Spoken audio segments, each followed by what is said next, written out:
My wife got back in shape and decided she could do better than me, so she filed for divorce, but quickly regretted it. Hey everyone, before we jump into today's video, I need your help. We've noticed the channel is losing some traction, and subscribing is one of the best ways you can support us. It's quick, free, and it helps us keep bringing you awesome content. Your support means the world. Let's keep this channel growing together. Thanks so much. Now, let's start the video. What's up everyone? It's Dave here. Buckle up because my life turned into a wild mess not long ago. I'm 34, just your average warehouse manager living in Columbus. My life wasn't flashy, but it was steady. I had a good job, a nice house, and I was married to Carla. We'd been together for 5 years, married for 3, and I thought we had a decent thing going. Sure, we weren't that lovey-dovey couple from TV, but we made it work. Bills got paid, we had our date nights, and the occasional argument was just normal marriage stuff, or so I thought. About 6 months ago, Carla decided to go on a big fitness journey. It came out of nowhere, but I was on board.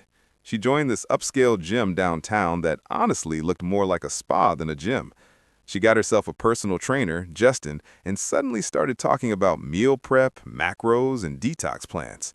I didn't mind. In fact, I encouraged her. Encouraged? I mean, everyone deserves to feel good about themselves, right? Plus, I figured it was just a phase, like her short-lived knitting hobby or that time she got into tarot cards. At first, I even pitched in to help her. I started taking on more of the chores, dishes, laundry, groceries, so she'd have more time to focus on her workouts. I thought it was a way to show her I cared. But slowly, things started to shift, and not in a good way. The more weight Carla lost, the bigger her ego grew. She became obsessed with her reflection, spending hours in front of the mirror tweaking her gym outfits or snapping the perfect progress pic for Instagram. She wasn't just doing this for herself, she wanted an audience. I remember this one time when I suggested we watch a movie together. It was a Friday night, and I thought we could relax like old times. She scoffed. "Dave, I don't have time to sit around. I have goals to crush." Goals? What goals?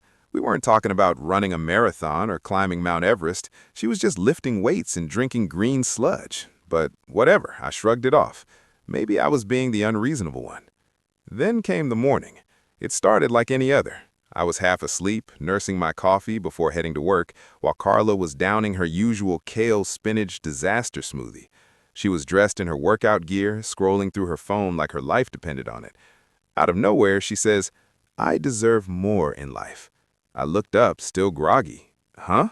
More of what? She put her smoothie down and stared at me, all serious. "This marriage is holding me back, Dave. I'm filing for divorce." I swear I thought it was a joke. I even laughed, thinking she was messing with me. But she wasn't laughing. Her face was stone cold. "I've outgrown this," she said, like I was some outdated piece of furniture she was ready to toss. "You wouldn't understand." I sat there, completely blindsided. My wife, the woman I'd shared years of my life with, just dropped this on me like it was no big deal.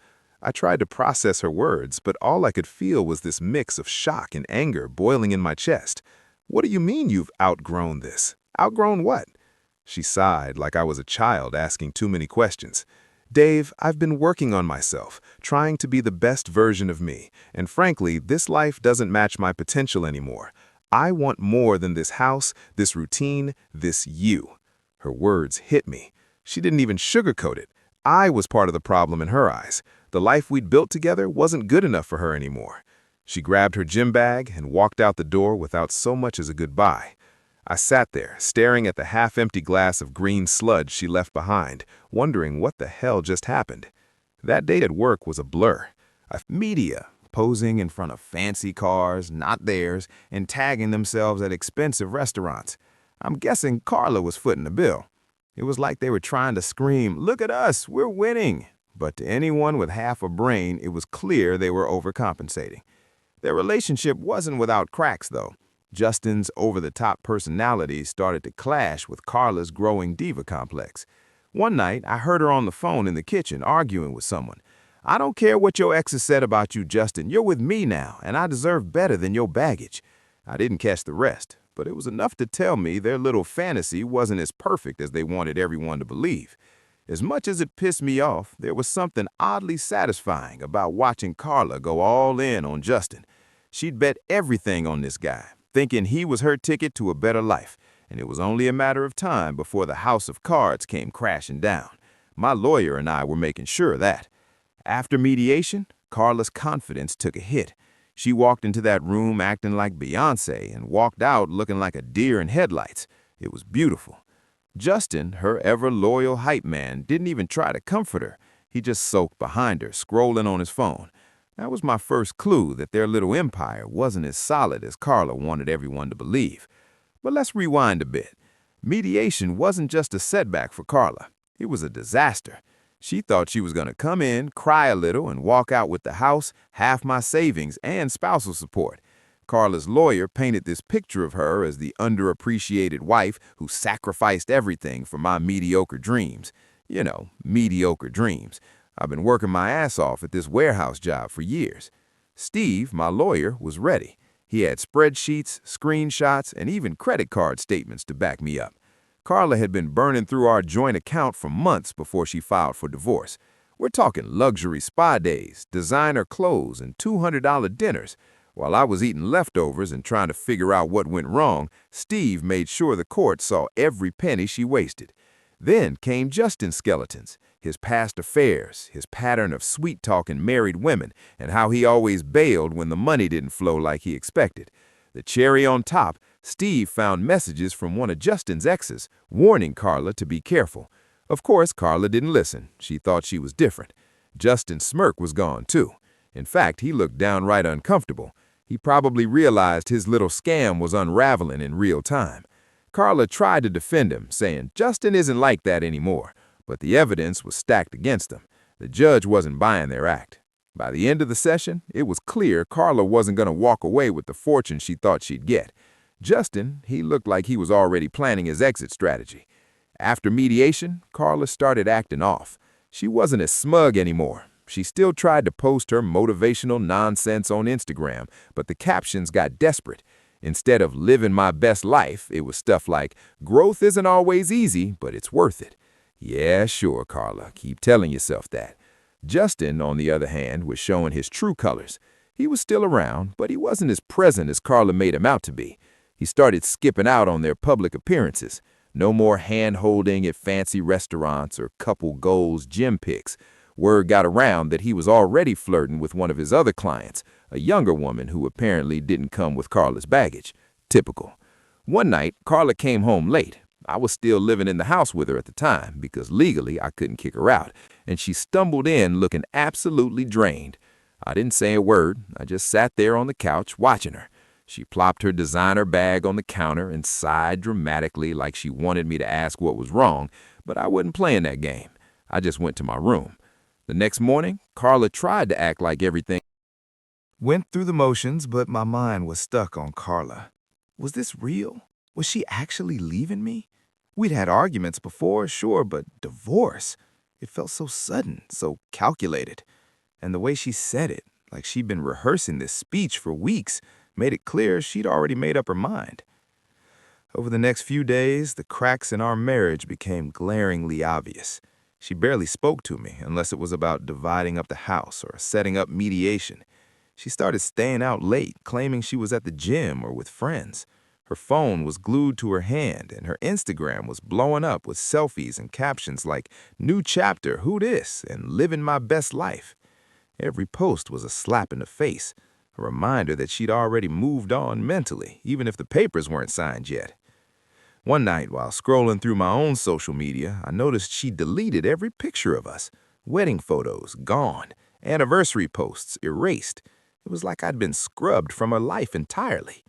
Meanwhile, her new posts were racking up likes and comments from people hyping her up. "You're glowing. Such an inspiration." It made me sick. None of these people knew the real Carla or what she was putting me through. Another night, I overheard her on the phone while I was getting ready for work. She was in the kitchen talking to someone in that fake sugary voice she used when she wanted something. "Yeah, I just feel so free now," she said. "I'm finally doing what makes me happy." She paused, then giggled. "He doesn't even get it. He's stuck in the past." That was the moment it hit me. Carla wasn't just leaving me. She was reinventing herself, and I was the anchor she was cutting loose. But here's the thing. I'm not the kind of guy to just roll over and take it. She thought she could steamroll me and walk away with everything. But she was in for a rude awakening. This was only the beginning, and if Carla wanted a fight, she'd get one. But wait, it gets worse. One afternoon, I'm grabbing lunch at this cafe near work. I'm minding my business, scrolling through my phone, when I overhear these two dudes at the next table. They're talking about some fitness babe they found online. I didn't pay much attention until one of them said her name, Carla. My stomach dropped. They were laughing, talking about how she had some premium content she was promoting. At first, I thought, no way, not Carla. But then one of them showed her Instagram on his phone. It was her, my Carla. They went on about how she'd started teasing an OnlyFans account, posting links in her bio like for the real workouts. My blood boiled. This wasn't just some fitness phase. She was using her newfound freedom to become a full-blown thirst trap for money. When I got home, I confronted her. She was sitting on the couch, scrolling through her phone like nothing had happened. "Carla," I said, trying to keep my cool, "what the hell is this OnlyFans thing I'm hearing about?" She looked up, completely unfazed. "It's my body, Dave, my choice, and it's none of your business anymore." I couldn't believe her nerve. None of my business? We're still married. You're out here selling yourself on the internet while I'm trying to hold our lives together. She rolled her eyes like I was some outdated fossil who just didn't get it. "It's not selling myself, it's content creation. Plenty of people do it. Besides, it's not like you're paying my bills anymore." That's when it hit me. Carla didn't just want a divorce. She wanted a whole new life, one where she was the star, the main character, and I was just some extra she'd written off. She wasn't embarrassed or apologetic. If anything, she was proud, like she'd finally found her true calling as an online spectacle. Over the next few weeks, her antics escalated. She started dressing like she was auditioning for a reality show. Tight dresses, sky-high heels, makeup caked on like frosting. Every time she walked out the door, she looked like she was heading to some red carpet event, not the grocery store. And the captions, they got worse. "Living my truth, no more holding back." And the one that made me want to throw my phone, "She's not a wife anymore. She's a force of nature, the audacity." While Carla was out playing celebrity, I was stuck dealing with the fallout, lawyers, paperwork, etc. But Carla wasn't as untouchable as she thought. My lawyer, Steve, absolute legend, had been doing some digging. Turns out she's been seeing a gold digger, but with a gym membership. I think you could guess whom I'm talking about. Stay tuned, folks. Things are about to get messy.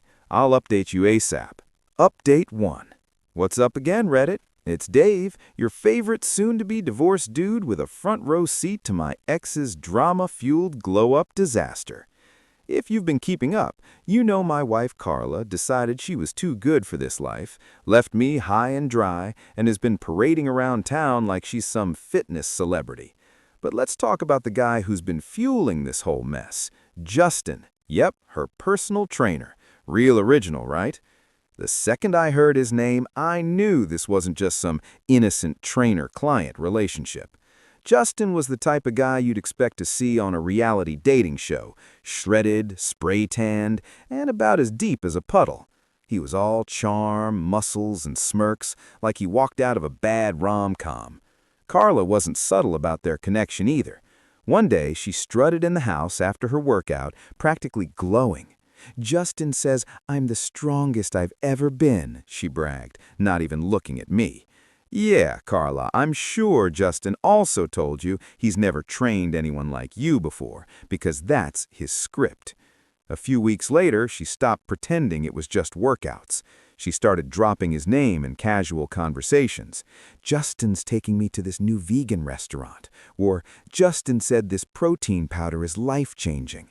Meanwhile, I'm standing there like, do I look like I care?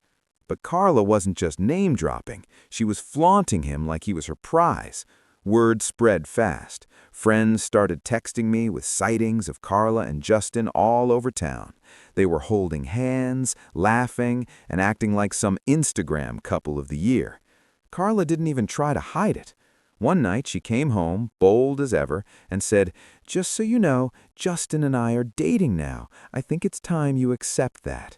Oh, I accepted it all right. Accepted that my wife had turned into a full-blown caricature of entitlement.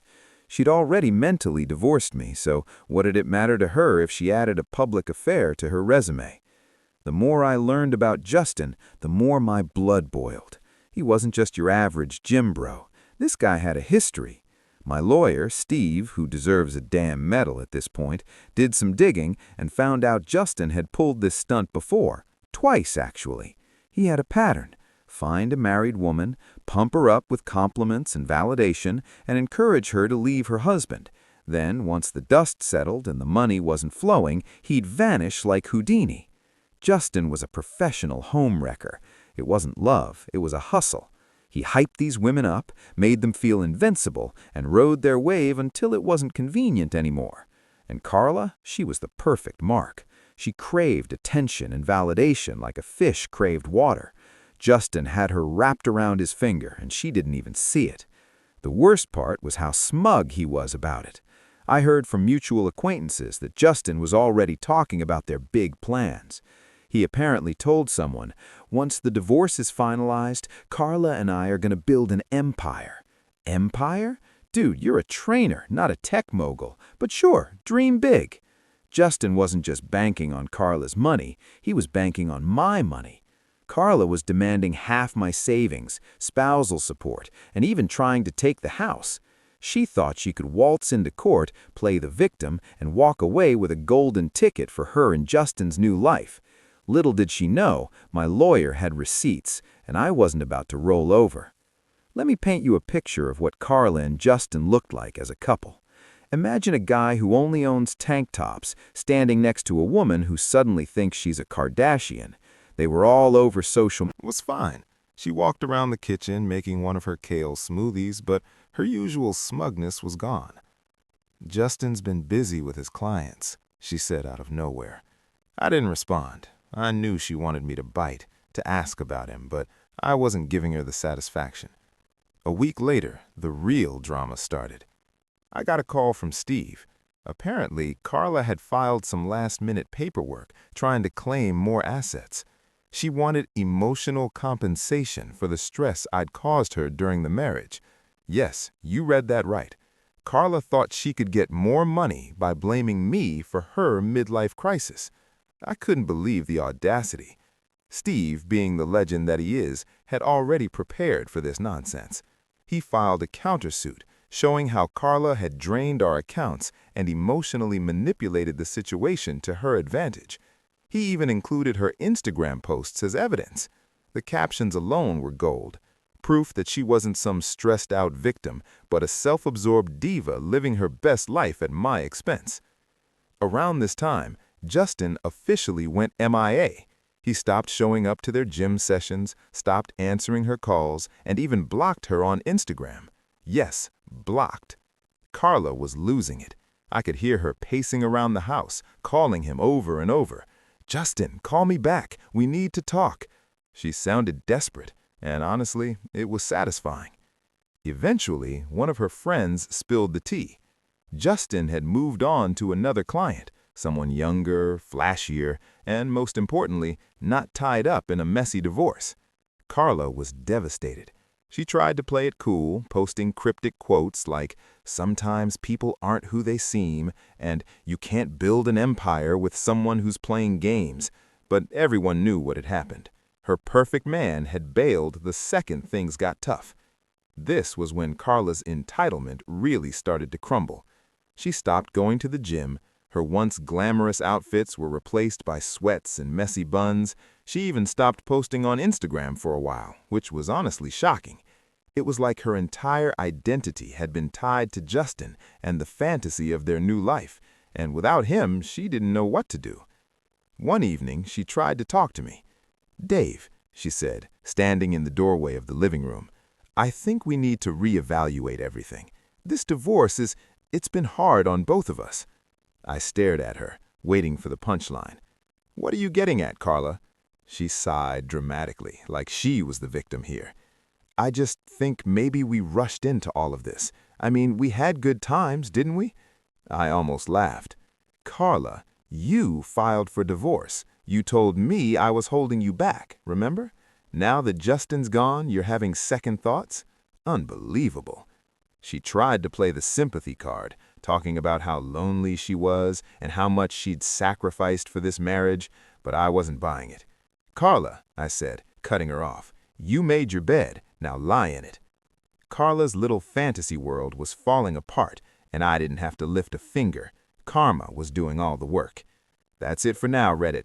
I'll update you after the final court decision, and trust me, you won't want to miss it. Update 2. Hey Reddit, Gave back again. You've stuck with me this long, so get ready for the grand slam of this whole mess. If you've been keeping up, Carla, my ex-wife, thought she could dive into court, take everything, and start her new life with Justin, her personal trainer. But karma came calling, and now we're in the final stretch. Let me tell you how the courtroom drama played out, and why Carla probably wishes she'd never stepped foot in there. Court day finally rolled around. Carla walked in, but it wasn't the usual diva strut I'd gotten used to. No designer blazer, no smug grin, just her and her lawyer, looking about as confident as a pair of kids walking into detention. She must have known things weren't going to go her way. The energy was off, and honestly, I loved every second of it. On the other side, there I was with Steve, my lawyer. He came prepared, carrying a binder so thick it could have doubled as a doorstop. I wasn't nervous at this point. I had nothing to lose. Carla had already thrown every punch she had, and I was still standing. Today was about making sure I didn't just survive this, I won. Her lawyer started by presenting her emotional compensation claim I told you about earlier, painting a picture of Carla as this long-suffering wife who had been emotionally drained by my lack of support for her personal growth. Apparently, my refusal to support her fitness journey, aka her affair with Justin, had been a form of neglect. Steve, my lawyer, let her lawyer go on for a while, allowing them to dig their own hole. Then it was our turn. Steve started by systematically dismantling their argument. He showed evidence that I had not only supported Carla, but had gone above and beyond during her so-called fitness journey. He presented proof that I'd taken over household chores, adjusted my work schedule, and even encouraged her to pursue her goals.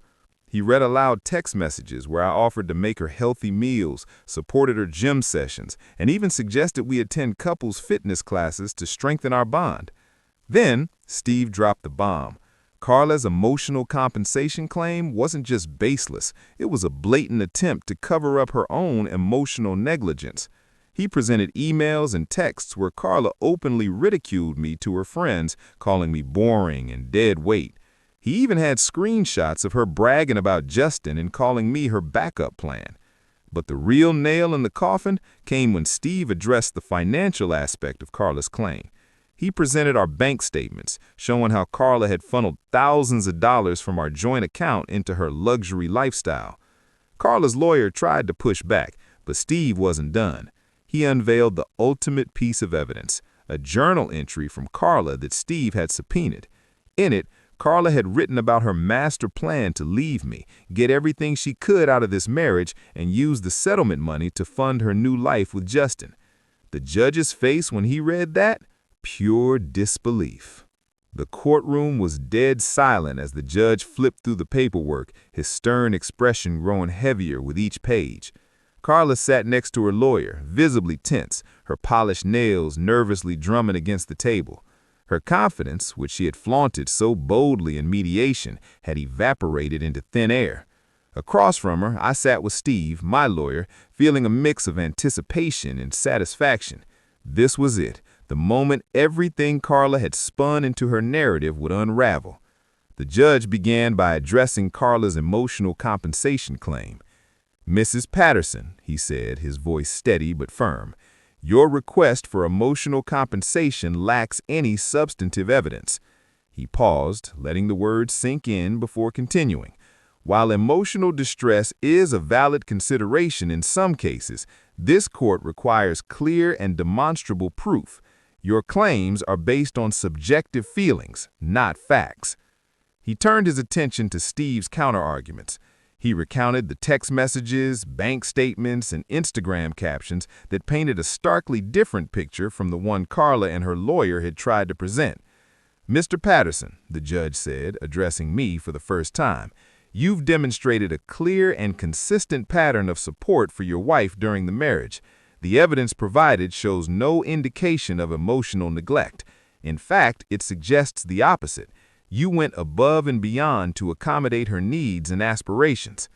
Carla's lawyer tried to interject, stumbling over an objection that the evidence was taken out of context. The judge silenced him with a raised hand. "The context is clear, counselor. Let's move on." Next, the judge turned to the financial aspect of the case. He methodically reviewed the evidence Steve had presented. "Mrs. Patterson," the judge said, his tone growing colder, "you withdrew over $23,000 from your joint accounts in the period leading up to this divorce filing. These funds were not used for household expenses or shared needs. Instead, they were spent on luxury items, high-end dining, and personal indulgences. The court finds this behavior irresponsible and in direct violation of your marital financial obligations." Carla squirmed in her seat, her face flushing a deep red. Her lawyer attempted to downplay the spending, claiming it was part of her coping mechanism during a difficult time. The judge was unimpressed. "Coping mechanisms do not justify financial recklessness," he said sharply. Then came the house. Carla had confidently argued she was entitled to half of it, claiming she had contributed emotionally, if not financially, to its upkeep. Steve was ready for this. He provided records showing I had paid the mortgage in full, maintained the property, and even handled renovations, all while Carla contributed nothing. The judge didn't mince words. "The house will remain the property of Mr. Patterson," he declared. "Mrs. Patterson, you have no financial claim to it based on the evidence presented." Carla's jaw dropped. Her lawyer whispered something in her ear, but she waved him off, too stunned to respond. The judge wasn't done. "Furthermore," he continued, "due to the unauthorized use of marital funds, Mrs. Patterson is ordered to reimburse Mr. Patterson in the amount of $23,750. You could have heard a pin drop. Carla's lawyer slumped in his chair, visibly defeated. Carla herself looked like someone had knocked the wind out of her. Her carefully curated narrative had collapsed in spectacular fashion, leaving her with nothing but the consequences of her actions. The ruling was final. No appeals, no loopholes. The judge closed his folder and said, "This court is adjourned." I leaned back in my chair, a wave of relief washing over me. Justice had been served, and for the first time in months, I felt like I could breathe again. Leaving the courtroom, the tension in the air was palpable. Carla's lawyer was already packing up his briefcase, avoiding eye contact with anyone. Carla trailed behind him, her head hanging low. For someone who had strutted into this process with the confidence of a reality TV star, she now looked utterly defeated. Steve patted me on the back as we walked out. "We did it," he said with a small smile. I nodded, grateful for his work. He not only defended me, but also exposed the truth behind Carla's manipulative tactics. As I exited the courthouse, I couldn't help but glance back at Carla. She was still standing there, staring blankly at the floor. For a brief moment, I felt a twinge of pity, but it quickly faded. She had orchestrated this chaos, and now she was facing the consequences. Over the next few days, the fallout of the ruling became glaringly obvious. Carla was ordered to vacate the house within 30 days, and I made sure to enforce it. She tried to stall, claiming she needed more time to get her affairs in order, but I didn't budge. I reminded her that she'd had plenty of time to prepare while she was busy flaunting her affair with Justin. Begrudgingly, she packed up her things and moved out. Watching her leave that final day was oddly satisfying. She loaded her designer luggage into an old car, one of her friends had apparently loaned it to her, and drove off without so much as a goodbye. The house, once filled with tension and resentment, suddenly felt peaceful. Carla's financial situation spiraled quickly. Without access to my income or the marital funds she'd been draining, she was left to fend for herself. She tried to sell off some of her designer clothes and handbags, but it wasn't enough to cover the debt she owed me. Word got around that she was borrowing money from friends who were quickly growing tired of her sob stories. As for Justin, he had disappeared entirely. He didn't return her calls or messages. One night, about 2 weeks after the ruling, Carla showed up at the house unannounced. I opened the door to find her standing there, her once flawless appearance replaced by messy hair and tired eyes. She looked like she hadn't slept in days. "Dave," she said softly, her voice cracking, "can we talk?" I stepped outside, closing the door behind me. "What do you want, Carla?" She hesitated, wringing her hands. I wanted to say I'm sorry for everything. I made mistakes, big ones. I let Justin manipulate me. I got caught up in this fantasy and I ruined everything." Her words sounded rehearsed, but the desperation in her eyes was real. She wasn't here to apologize out of genuine remorse. She was here because she had nowhere else to turn. "I don't know what you expect me to say," I replied, my tone calm but firm. "You made your choices. You chose Justin. You chose to try and take everything from me, and now you're dealing with the fallout." Tears welled up in her eyes. Can't we at least be civil? Maybe start over? I have nothing, Dave. I'm lost." I stared at her for a moment, feeling nothing but resolve. "Carla, I gave you everything, my support, my trust, my love, and you threw it all away. You don't get to come back now and ask for a second chance. That's not how this works." She broke down, sobbing on my porch, but I didn't flinch.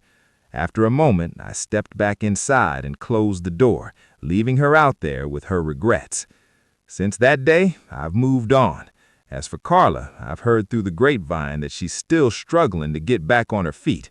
She's burned bridges, lost friends, and is now facing the reality of her own choices. Sometimes, karma doesn't just knock on the door, it kicks it down. And for Carla, it left her with nothing but the consequences of her actions.